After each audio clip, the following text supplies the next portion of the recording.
And let's get you some breaking news out of Sudan, because we are hearing that the army chief there has appointed a new ruling sovereign council. You'll recall that last month Abdel Fattah al-Burhan dissolved Sudan's transitional government, and he also detained civilian leaders in a military takeover. Let's get more on this story. Hiba Morgan is joining us on the line from Khartoum. Hiba, what more do we know about this announcement that's been made? Well, the announcement was made on state television, and the members that are included in the Sovereignty Council have been announced.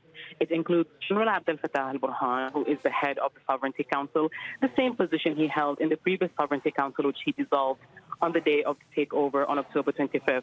His deputy will be General Mohammed Hamdan Daglo, that's the head of the paramilitary rapid support forces. Also included in that Sovereignty Council are the members, the military members of the dissolved Sovereignty Council. So some faces of that new Sovereignty Council come from the old one that was dissolved by the general on the day of the military takeover.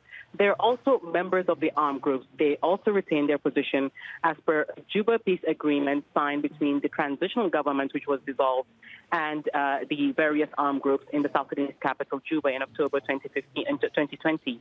So some of those members in the Sovereignty Council that were read out today come from the old Sovereignty Council, but there are also new members on the list. Some of them are independent as per their positions, which they were running for, or rather during political campaigns. They were claiming they were independent, and others are new names that were not in the previous government. Members, civilian members from the Forces of Freedom and Change coalition are not included in the Sovereignty Council. And this all comes as people continue to protest against the military takeover.